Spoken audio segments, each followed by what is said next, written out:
Characters from sports and fighting, manga, and anime have this quality, this grit that is captivating to watch. In Haikyuu, where Hinata looks at his teammates and states that things aren't over yet. The gleam in Makunoichi's eyes in Hajime no Ippo, when they're trying to overcome the fatigue in their body. The moment Rock Lee throws his weights to the ground and the true martial artistry begins. This grit, or the moment, or whatever you want to call it, tickles my brain in all the right ways. I'm here to talk about the latest series to do this to me, to do it consistently, and having it explained to me by a friend who played in sports for several years, the way it captures this grit in relation to the growth that comes from competitive friendliness. Today, we're cutting into Blue Lock. Thank you for tuning into the channel with your host, Mr. Staleman. I appreciate all of your support and hope that you'll continue to watch while I stream my thoughts for anyone who'll listen. Don't touch that dial, listeners. The program is about to begin. I'm talking about Blue Lock partially because the story is expecting an anime adaptation confirmed by Shonen Magazine, and I feel like people should dive into both adaptations, or just the manga if the anime proves to be subpar in quality. Our story follows Isagi, a high school football player who loses the chance to make it to nationals because he passes the ball for a safer play than believing in his talents and shooting for himself. Isagi shouts an impotence before we pivot to the National Football League of Japan. The league executives care about money and objectifying this woman, Henri. She is interested in seeing the Japanese football team qualify for the World Cup and generally create a team that Japanese people can be excited to watch.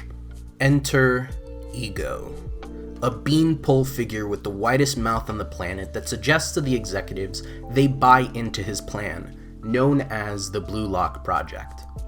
We cut back to Isagi, who gets an envelope in the mail from the official Japanese National League, and he finds himself in a room full of other football players. Ego reveals to these players that what the national team is missing is ego, that feeling of being the main character or the attitude of always being the hotshot on the field. The sentiment of wanting to be better, so good that you can carry your team to victory, resonates with Isagi in much the same way it resonates to any player in League of Legends. The caveat to joining the Blue Lock Project is that if they're kicked out of the project, they can never play football in a professional setting in Japan, meaning that there's a real risk for these players who want to devote their life to this sport. This is a clever way for the writer, Muneyuki Kaneshiro, to add weight to each game in the project in much the same way death games add tension over whether a character will live or die by the end of the game. Losing at this project won't kill our protagonist and the ensemble surrounding him, but it might as well do so because their hearts are enraptured by a sport they'd be forced to abandon on a professional level. This death game aspect is solidified with the first game, a group of players being placed in a small room where the player who ends up with the ball by the end of the timer is removed from the program. At this point in time, we're introduced to Ryusuke, the supposed national treasure of Japan and a stereotypical shonen protagonist.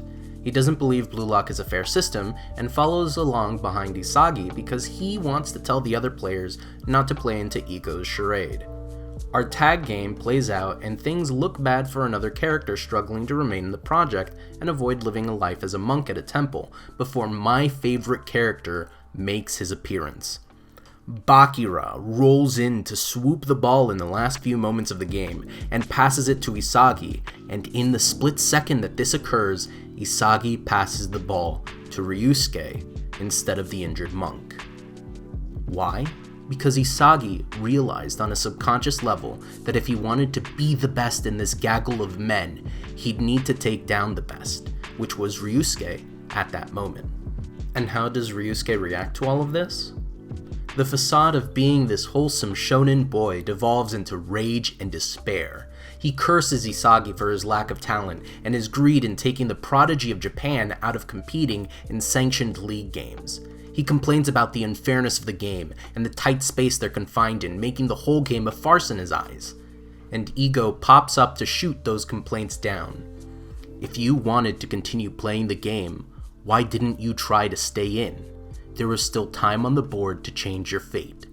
The room's size is revealed to be the same size as the end zone the goalie plays in, where strikers will have to fight for the ball during close quarters gameplay. This moment here made me want to go off onto the next chapter. We get this satisfying depiction of despair more people will be able to identify with, the feeling of being incapable of pursuing your dream due to external pressures, the need to make ends meet, pushing that dream of being a blacksmith to the wayside, the bitter truth that if the dream was worth fighting for, you'd do the fighting to keep it alive, something Isagi had grasped but Ryusuke did not. The story proceeds in different tournament-style arcs, our players at Team Z having to win a certain number of games while personally accruing goals to pass the threshold of entering the next stage of the program. These sections of nail-biting action and jaw-dropping artwork is allowed to breathe with the characters' off time. Their rank in the group determines the dinner they eat, and this is played out as a gag for the team to bond. Isagi dives into being a complete football nerd and analyzes his games to see what he could do to improve or what tactics he needs to avoid when facing off against certain opponents. And just to double back and emphasize a point here, this art is really good.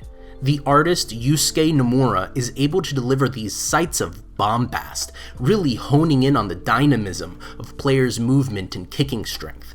It displays this impact, this expulsion of kinetic energy that draws the eyes from foot to ball, that you can feel the sparks flying off of the shot.